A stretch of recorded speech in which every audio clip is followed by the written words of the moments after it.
Alors, vous avez dans le bas de la palette des outils deux icônes. Évidemment, vous pouvez enclencher celle de droite et vous voyez le document à peu près comme il va sortir d'une presse ou sur une tablette, parce qu'on peut aussi faire des magazines interactifs pour tablette avec InDesign. Ça n'est pas limité à l'impression. Voilà, et c'est la touche W aussi sur le clavier si vous voulez. W, vous passez de l'affichage aperçu à l'affichage normal. On peut travailler dans InDesign en étant en affichage aperçu sans problème, bien entendu. Enfin voilà, en étant en affichage aperçu, vous avez un aperçu un peu plus clair du contenu des différentes pages. Vous pouvez double-cliquer dans la palette de pages pour aller voir les différentes pages et voir à quoi ça ressemble. Le document n'est pas extraordinaire au niveau de la mise en page, mais c'est un document pédagogique, didactique en fait, hein, qui est surtout là pour montrer tout ce qu'il est possible de faire dans InDesign. Au niveau du placement des images, des habillages de texte aussi, où on a un habillage de texte à un certain endroit, c'est sur la page, la dernière là.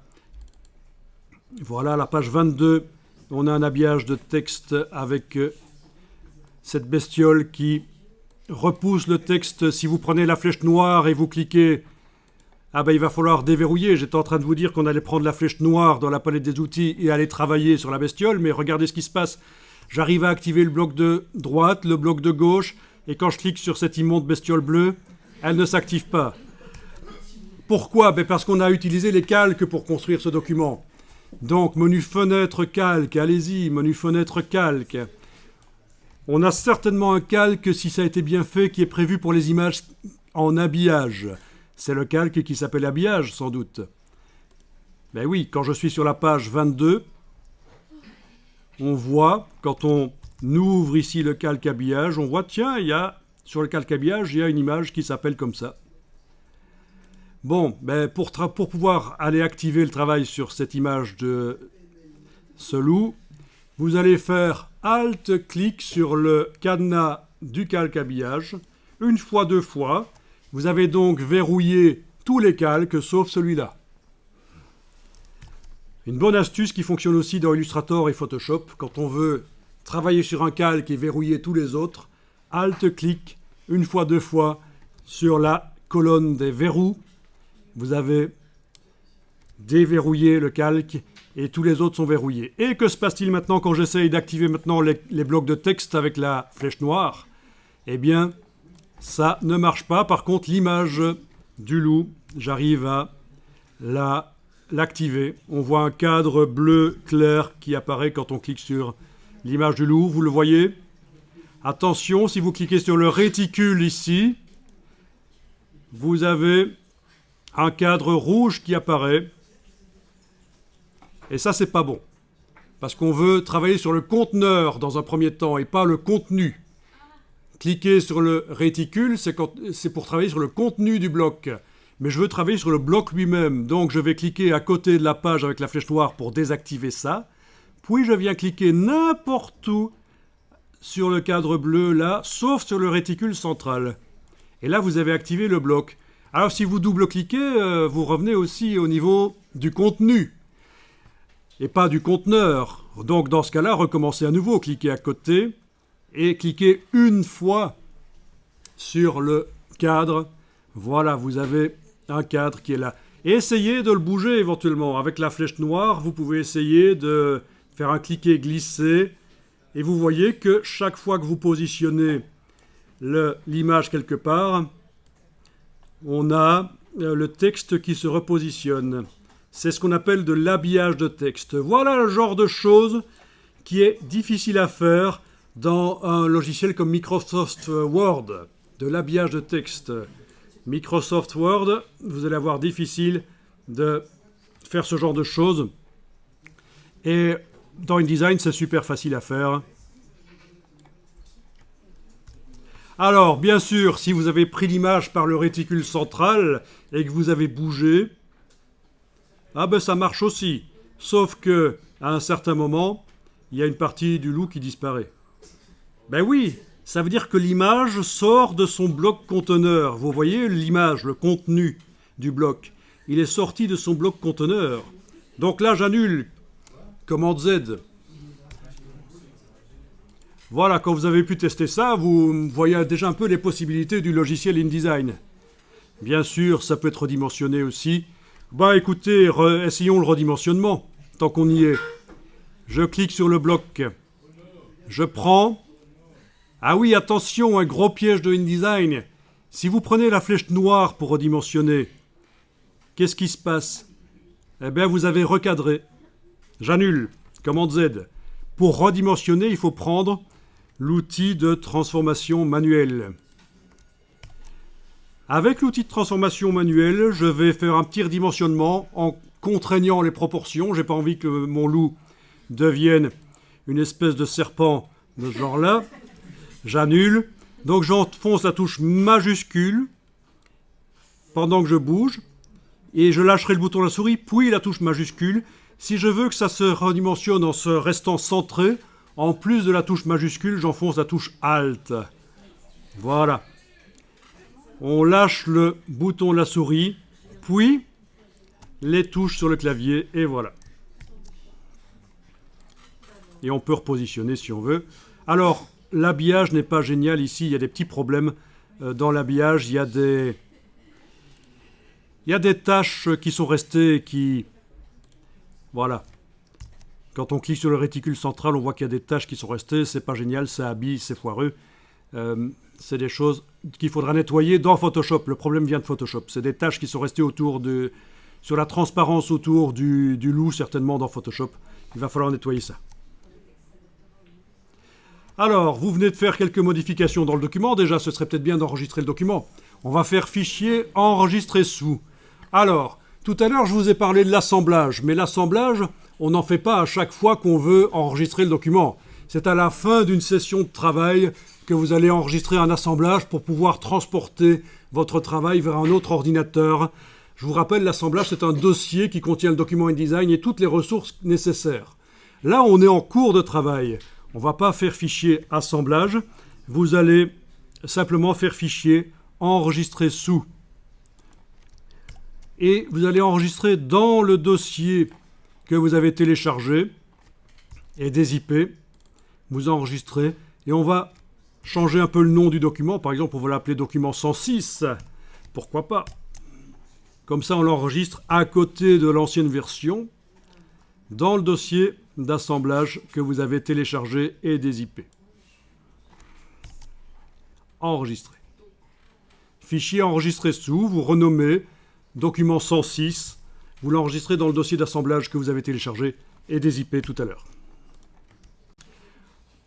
Bon, ben allons voir un peu, vous connaissez Photoshop, on va peut-être aller voir un peu pour peut-être régler le problème de cette image. Il s'agit d'une image quoi? Une image Photoshop certainement, ça se voit d'ailleurs quand j'ouvre le calque habillage ici et que je vais voir, je vois que ça termine par .psd. Bon. Ou alors, si je vais dans le menu fenêtre lien, je vois dans la palette des liens le nom de l'image.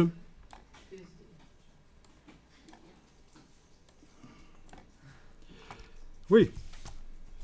Voilà. C'est du format Photoshop.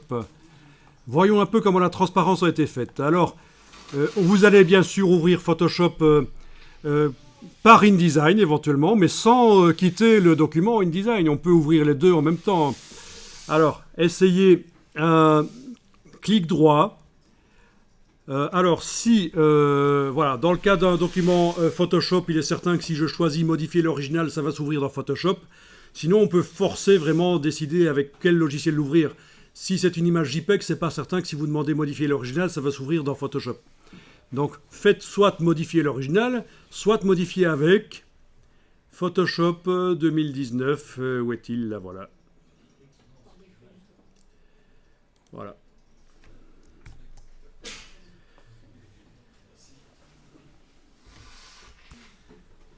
Donc, en cas de problème, faites-vous aider. Si vous avez un voisin, demandez-lui s'il ne peut pas vous aider. Si vous avez un voisin à gauche et à droite, qu'est-ce qu'il faut faire? Demandez aux deux, ou d'abord peut-être commencer par celui qui a l'air le moins stupide. Et si les deux sont stupides, vous êtes mal barré. Ceci dit, peut-être qu'ils ont l'air stupides et qu'ils ne le sont pas. Ah ah! Ce sont des choses qui peuvent arriver. Alors voilà, vous êtes dans Photoshop, vous pouvez enfoncer la touche F sur le clavier, vous êtes passé plein écran. Touche F sur le clavier, puis barre d'espacement, voilà l'image. On voit que c'est une image où il y a de la transparence clairement. Alors voyons un peu comment la transparence a été faite. Est-ce que les pixels ont été effacés ou est-ce qu'ils ont été masqués? On va voir ça dans la palette des calques. Menu fenêtre, calque. Voilà, menu fenêtre, calque. Ah tiens. Comment ça a été fait ça? Je vais agrandir un peu les vignettes parce que c'est minuscule. On se croirait chez les hobbits. Alors voilà, menu de la palette des calques. Options de panneau. Je vais peut-être faire des vignettes un peu plus grandes. Voilà, les plus grandes, pourquoi pas, voilà. Eh bien, il s'agit visiblement d'un double masque de fusion.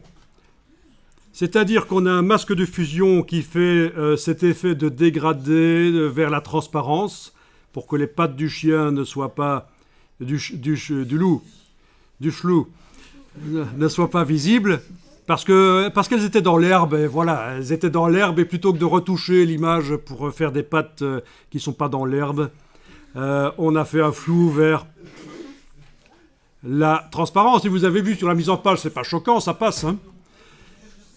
Et la transparence autour du flou a été faite à l'intérieur là.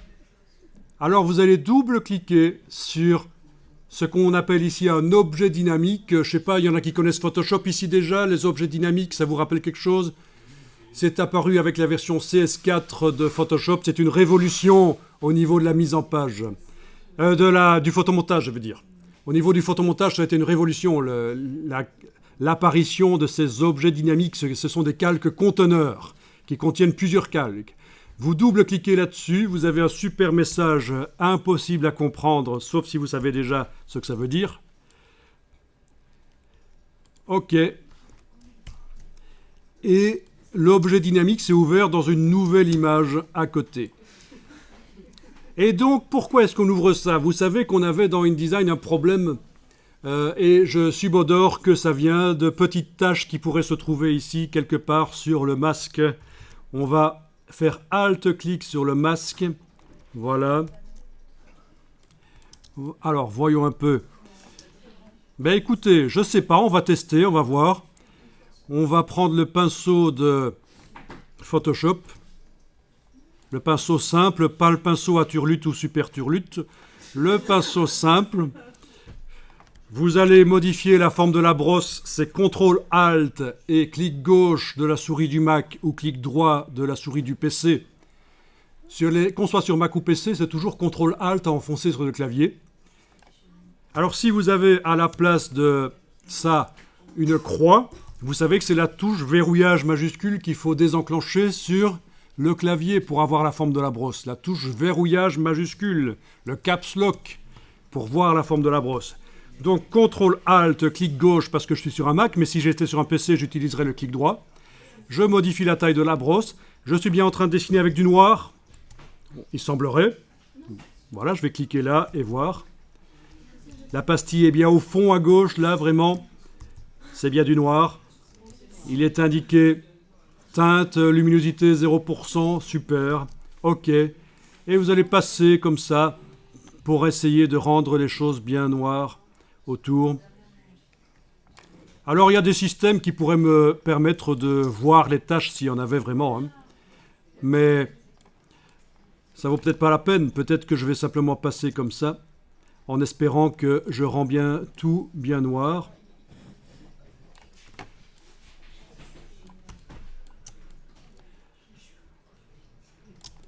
Voilà. Et on va faire la mise à jour du fichier. Donc, je vous montre, hein, je reviens dans InDesign et je vais... Vous les voyez là, avec la flèche noire, j'ai cliqué sur le réticule central, ce qui me montre l'habillage dans InDesign. C'est sans doute un habillage automatique. Il y a des petites taches là, c'est ça que j'essaye de supprimer. Je ne garantis pas que ça va marcher, on va voir. Alors on va faire fichier enregistré. Attendez, d'abord il faut faire fichier enregistré, oui, pour réintégrer dans le montage avec le loup bleu. Il n'est pas bleu là, hein, mais ça vient d'un photomontage où il était bleu le loup. J'envoie cette modification dans le photomontage où le loup était bleu. Je fais fichier enregistré. Personne ne demande enregistrer sous? Mais non, enregistrer. Voilà. Je vais dans le menu fenêtre. Dans le bas du menu fenêtre, je retrouve l'autre image. Ceux qui connaissent Photoshop savent qu'on peut faire contrôle tabulation pour passer d'une image à l'autre. Bien sûr. Alors, il s'agit maintenant de faire la mise à jour de ce fichier-ci sur le disque dur, le fichier. Vous comprenez ce que je viens de faire avant, fichier enregistré, c'était pour mettre à jour l'objet dynamique, le calque conteneur. Et maintenant, je fais fichier enregistré. Je mets à jour le fichier sur le disque dur, il ne change pas de nom. Et alors là, je vais aller voir dans InDesign, ne sait-on jamais, s'il y a une mise à jour qui se fait. Ouah, ça a marché!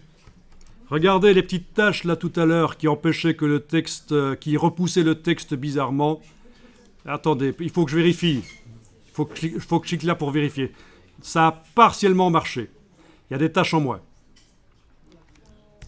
Il y a des tâches en moins. Enfin voilà, vous voyez à peu près le principe. Je vais recommencer ici.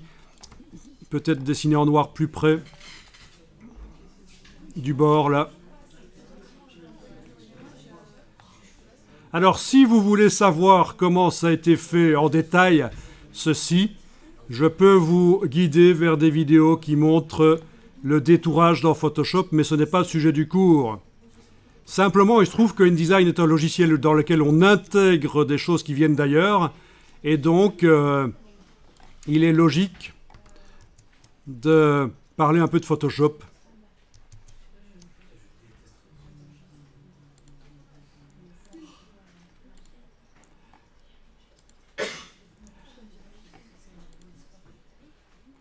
Ah, attendez un peu, parce que dans la palette lien, chez moi, le lien ne s'est pas fait automatiquement. La mise à jour ne s'est pas faite automatiquement. Alors regardez un peu, vous aussi, dans la palette lien. Menu fenêtre lien. Est-ce que vous avez cette petite icône ici? Bon, normalement, quand on ouvre l'image dans Photoshop au départ de InDesign, et qu'on l'enregistre sur le disque dur, la mise à jour doit se faire toute seule. Ça ne s'est pas fait tout seul. Pourquoi? Bizarre. C'est pas grave. Vous avez bien ce lien qui est activé là. Vous avez l'icône de mise à jour manuelle. Vous activez l'icône de mise à jour manuelle, le petit signe jaune ici va disparaître. Voilà. Et qu'est-ce qui se passe à l'image quand on clique sur le réticule? Ah ben voilà, ça a marché. Bon, je ne sais pas pourquoi, je m'attendais à ce que la mise à jour se fasse toute seule et ça ne s'est pas fait toute seule, c'est pas grave.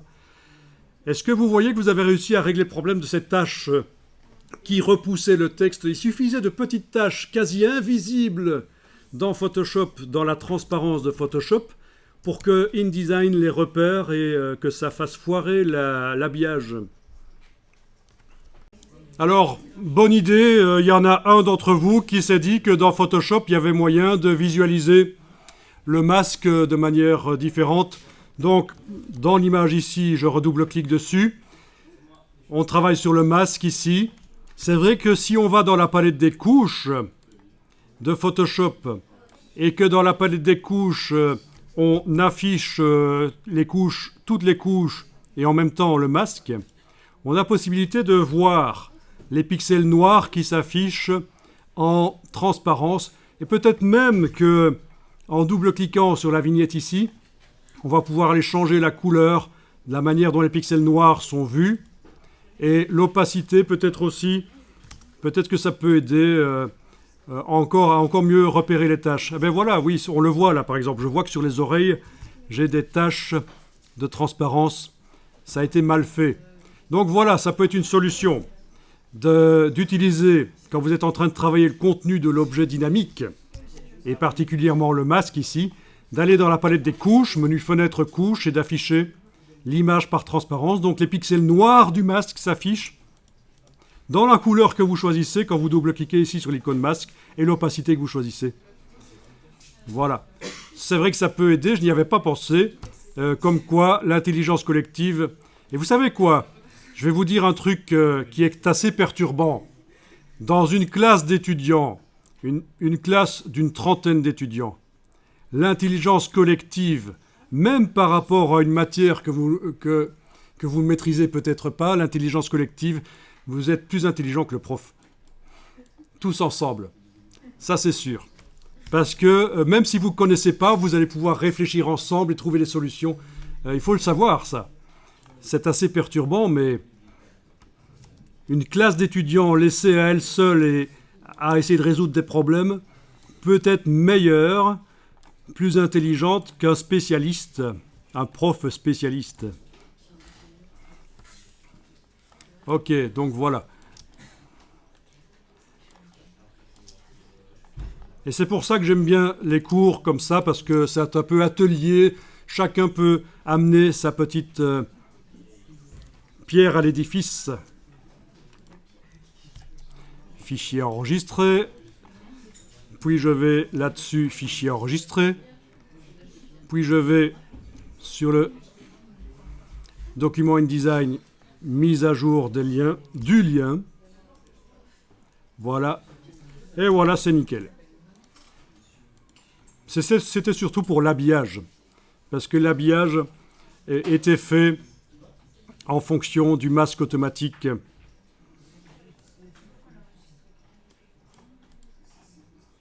Fenêtre habillage de texte.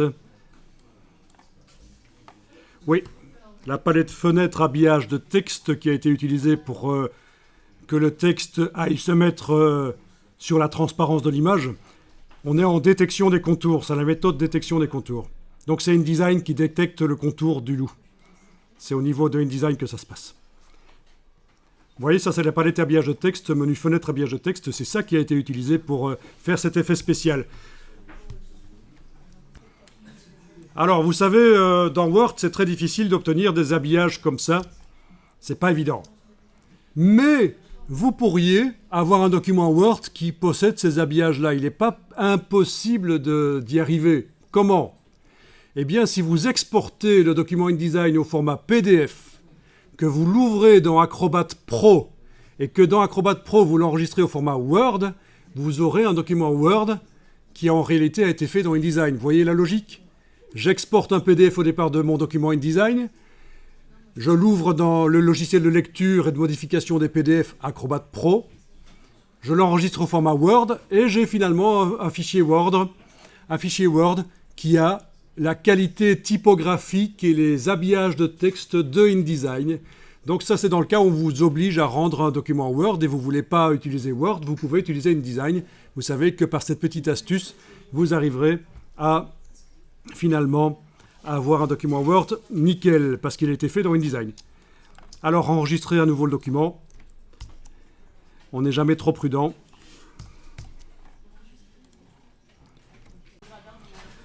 Alors, on va travailler un peu sur les titres tels que celui qu'on a sur la page 22. Vous voyez que les pages ont aussi des numéros qui apparaissent en bas de page.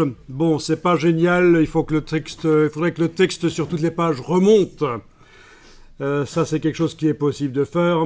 Et que les numéros remontent aussi. Il est trop près du bord de la page, mais enfin, en attendant, on va prendre les numérotations de pages telles qu'elles arrivent là. Donc, sur la page 22, pour arriver sur la page 22, vous avez la palette page et il suffit peut-être de double-cliquer sur la page 22. Page 22.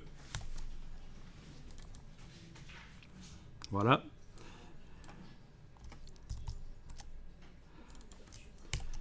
On a donc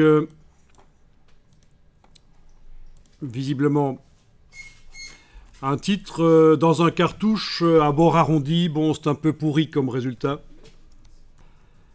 Alors on va tenter d'accéder à ce titre avec la flèche noire et vous voyez que ça ne fonctionne pas puisqu'il est certainement sur un calque spécial pour le texte. Donc allons voir dans la palette des calques, menu fenêtre calque. J'ai ici un calque qui a l'air d'être spécialement fait pour le texte et les images. Alt-clic sur le cadenas une fois, deux fois. Voilà, je travaille sur ce calque, les autres sont verrouillés. Donc, qu'on soit dans Photoshop, Illustrator ou InDesign, les calques, ça sert à faire des documents complexes sans devoir se prendre la tête à savoir qu'est-ce que je dois cliquer pour arriver à activer cet élément-là. On sépare les choses sur différents calques, c'est le principe. Alors, est-ce qu'on arrive à sélectionner ce bloc ici? Ça a l'air de fonctionner, oui.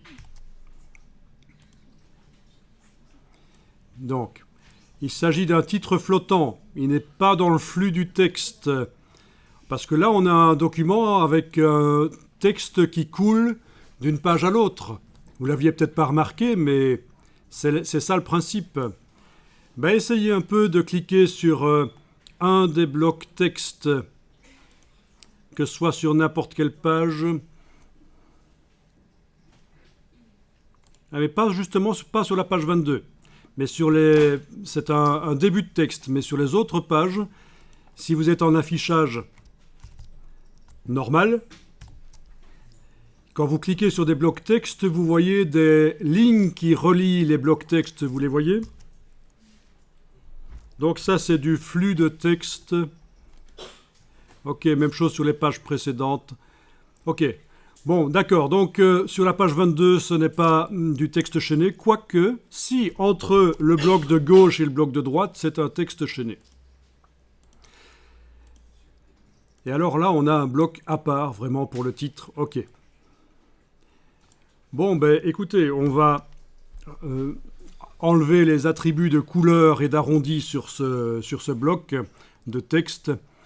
Donc déjà, quand vous l'activez, vous voyez dans la palette des outils que le fond, il est vert comme ça. Ben, écoutez, retirez le fond. Comme dans tout logiciel, comme dans Illustrator, on doit cliquer sur la diagonale pour enlever la couleur de fond, dans ce cas-ci. Ou alors, dans le nuancier, menu fenêtre, couleur, nuancier.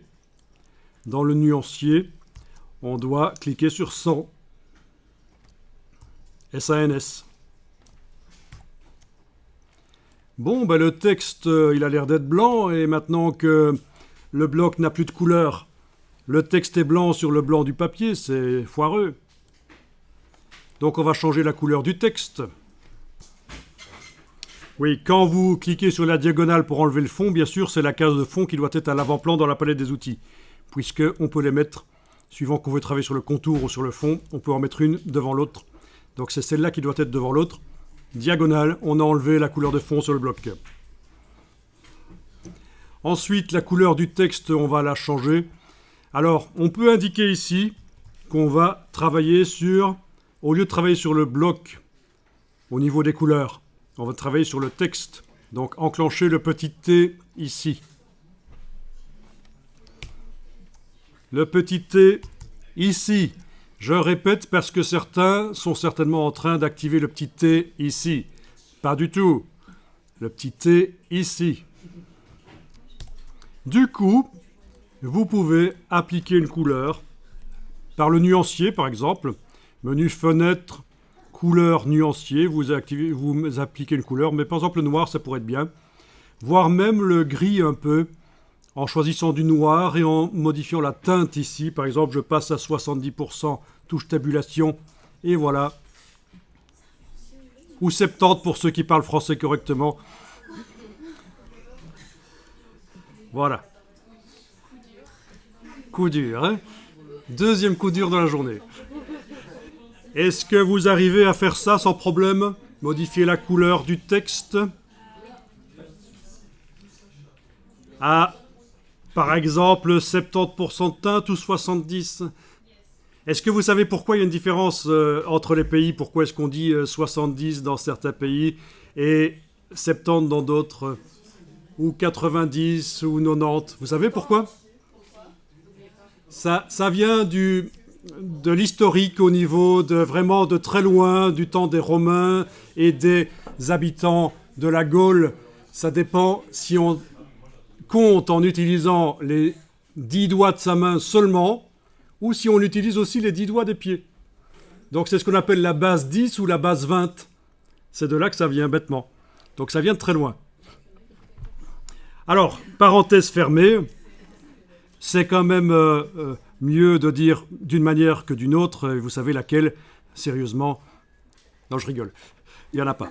Chacun fait comme il veut.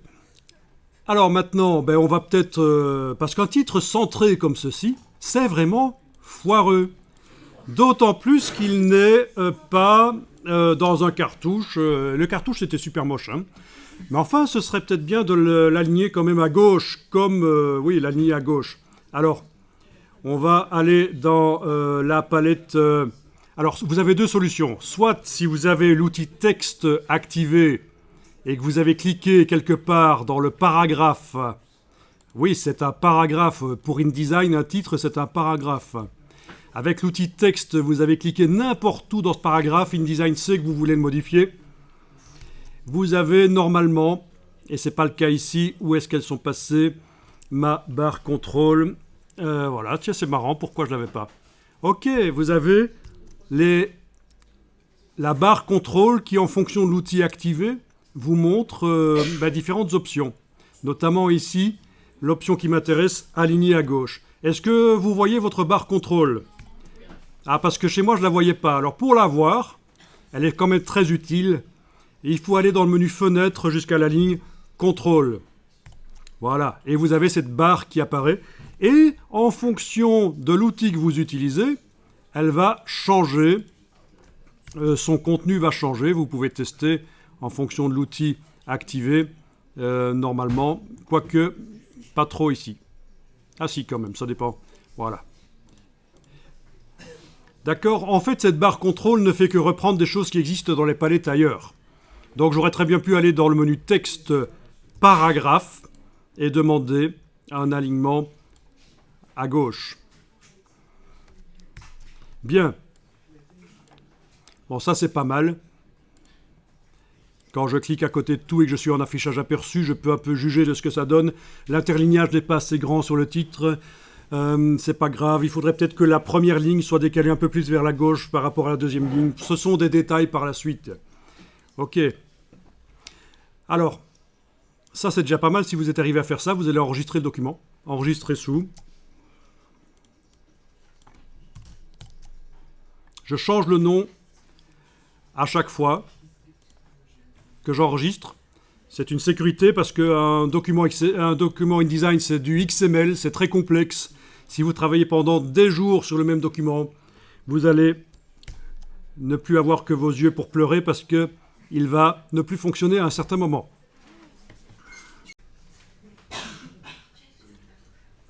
Alors, voyons un peu si, ailleurs dans le document, nous avons également des titres qui ressemblent à ça. Alors, oui, sur la page 18, il y a quelque chose qui ressemble à ça. Ouais, un titre dans un cartouche horrible. Bon, ça peut être bien pour certaines choses, je veux dire pour des petites brochures, pour des enfants, pour des parcs d'attractions, etc. Donc, c'est possible, mais il faut faire gaffe. Hein. Quand vous mettez au point un document, pensez à la cible, c'est destiné à qui? Et puis allez voir, tiens, d'habitude, qu'est-ce qu'on fait comme genre de document pour ce genre de public cible? Et puis vous verrez un peu ce qu'il est possible de faire. Donc, ce qu'on vient de faire, c'est sur la page 22. Sur la page 20, vous avez également un cartouche comme ça. Sur la page 18, vous en avez un aussi. D'accord? Bon. Alors, on va y aller petit à petit. Retournons sur la page 22. Mettons le curseur texte dans le paragraphe et allons voir si ce titre utilise un style de paragraphe. Vous allez dans le menu texte en haut de l'écran, style de paragraphe pour aller chercher la palette des styles de paragraphe. Voilà. Ah tiens, on a titre dans cartouche, sauf qu'il n'est plus dans le cartouche. Donc on a modifié le titre. Il était blanc, on l'a fait passer en noir à 70%. Et vous avez le petit signe plus qui indique, tiens, par rapport à ce qui est inscrit dans le style, il y a eu des modifications manuelles. Normalement, quand on survole, on peut même voir quelles sont les modifications, avec la petite infobulle qui apparaît, vous voyez. On va mettre à jour le style. Parce que si vous cliquez là-dessus, ça va remplacer par le texte blanc. Centré. Moi, je veux le texte noir 70%, 70%, disons, pour ceux qui ne parlent pas bien français. Et je voudrais... Voilà, on va faire la mise à jour. Alors, on va dans le menu de la palette style de paragraphe et on demande redéfinir le style. Et normalement, le petit signe plus a disparu. Et normalement, si vous allez sur les pages maintenant 20... ah ben non, la page 20, ça n'a pas marché. Ah, la page 18, oui, ça a marché. La page 18, le titre est devenu gris. D'accord ? La page 20, non. Pourquoi ? Ah ben voyons un peu. C'est sans doute parce que le titre ici n'utilise pas le style. Il suffit que je clique dans le style de la page 20 et que je lui applique le style titre dans cartouche et voilà, il est gris. Ok, ça marche ? Voilà. Alors, si vous n'avez pas bien compris, le cours est en vidéo. Vous regardez à nouveau la vidéo parce que c'est vrai que c'est pas évident, ça va un peu vite. Il faut savoir que s'il n'y avait pas l'enregistrement vidéo, le cours, ce qu'on voit là en 2 heures, devrait être vu en 6 ou 8 heures pour aller lentement, pour que tout le monde comprenne. Mais là, ça va, c'est enregistré en vidéo, vous allez pouvoir revoir. Donc, pas de panique si vous avez loupé, si aujourd'hui c'était pas votre jour. Voilà. Alors, je vais, pour ceux qui ont loupé l'histoire, revenir un peu en arrière. Ici, je fais mon CTRL-Z. Donc, ceux qui avaient réussi ne font rien. C'est ceux qui ont loupé qui doivent faire quelque chose. Alors, regardez. Open your eyes. Ouvre tes ouilles. Page 22. Page 22, j'ai modifié le titre. Le fond du cartouche en couleur n'y est pas. Le titre est aligné à gauche. Et au lieu d'être blanc, il est gris à 70%. Noir 70%. On est d'accord. Il y a un style qui avait été créé pour les titres. Vous comprenez le système des styles. C'est pour pouvoir modifier les choses rapidement partout dans un document, comme dans Word. Le style avec le petit signe plus m'indique, tiens, il y a eu une modification manuelle sur ce titre dans lequel j'ai mis le curseur texte n'importe où quelque part. InDesign sait que je suis en train de travailler sur ces titres. Il me dit, tiens, il utilise le style titre dans cartouche, mais modifié. Je mets à jour le style. Donc normalement, les autres titres du document devraient devenir alignés à gauche et noirs 70%. Redéfinir le style. Le petit signe plus a disparu. Je vais aller voir sur la page 18. En effet, au lieu d'être blanc et centré, il est noir 70% aligné à gauche. Je vais voir sur la page 20. Il n'a pas été changé. Pourquoi ? Eh bien, quand je clique sur cette ligne, je remarque, tiens, oui, c'était un titre blanc centré, mais il n'utilisait pas le style qui s'appelle titre dans cartouche. Donc, si je lui applique maintenant, il est à gauche, en noir 70%. Le plus est resté chez vous malgré la manœuvre ? Oui, je suis pas la seule. Bon, il faut faire redéfinir le style. C'est pas un drame, tant que ça a fonctionné. Alors, vous voyez, ça c'est important parce que je vous ai dit au départ, on n'est pas là ici pour faire de vous des pros de la mise en page, ce qui prendrait des dizaines, voire des centaines d'heures. Parce que InDesign, c'est quand même un logiciel 6 fois plus complexe que Photoshop. Et je dis pas ça pour casser du sucre sur le prof de Photoshop, puisque je suis aussi un expert Photoshop et Illustrator. Je suis un expert dans les 3 logiciels. Et franchement, je vous dis, Illustrator 2 fois plus complexe que Photoshop, InDesign 6 fois plus complexe. Et il y en a qui se disent, oui, mais c'est bizarre, j'ai étudié InDesign en secondaire, c'était facile. Mais enfin, mes petits filles, t'as vu que 5 ou 10% du logiciel. Est-ce que t'es même au courant qu'on sait faire des applications pour tablette avec ça, ou pour smartphone ? Nenni, hein. On sait faire plein de choses avec InDesign. Voilà. Alors, je continue ici. J'étais en train de vous dire, oui, donc le but c'est de vous apprendre à modifier des documents existants, c'est ce qu'on est en train de voir. Vous n'allez pas devoir de zéro faire des documents nécessairement, mais vous pouvez utiliser des documents. Alors ça s'achète sur le web, des documents InDesign. Ça s'achète, ceux qui veulent faire des triptyques, des brochures, on achète des documents modèles, il n'y a plus qu'à modifier le texte, les images, et c'est nickel au niveau de la mise en page. Alors la suite, vous regardez d'abord. Parfois c'est plus facile de regarder d'abord.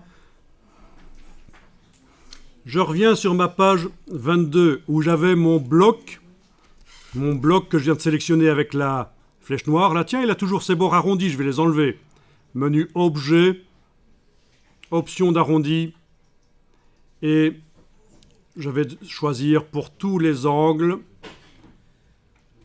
À la place des arrondis, je choisis des angles. OK.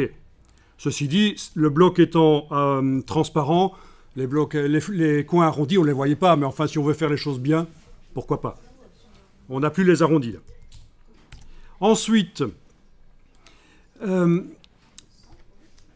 avez remarqué que nous avons été modifiés sur la page 18 et sur la page 20, nous avons été modifiés l'aspect du titre, mais le bloc, ça n'a pas été modifié. Il faudrait que manuellement, j'aille sélectionner sur la page 20 et enlever chaque fois pour bien faire les arrondis et enlever le fond du bloc. Sur la page 18 aussi. Il y en a aussi quoi sur la page... Ah oui, sur la page 6, il y en a aussi. Bon, c'est quand même peu lent de devoir faire chaque fois ça. Donc, je reviens sur la page 22 et regardez, open your eyes, ouvre tes ouilles. Voilà ce qui va se passer. Je sélectionne le bloc avec la flèche noire et je vais faire un style d'objet. Menu fenêtre, style d'objet. C'est-à-dire que ça va décrire le bloc, ça va faire une description du bloc et je vais par la même occasion, dans la description du bloc, indiquer aussi quel est le style de paragraphe qui est utilisé à l'intérieur du bloc. Donc regardez simplement ça, menu de la palette style d'objet, nouveau style d'objet. Je vais appeler ça titre en début de page. Voilà. Ici, dans la partie style de paragraphe, je fais attention que le petit V soit bien enclenché.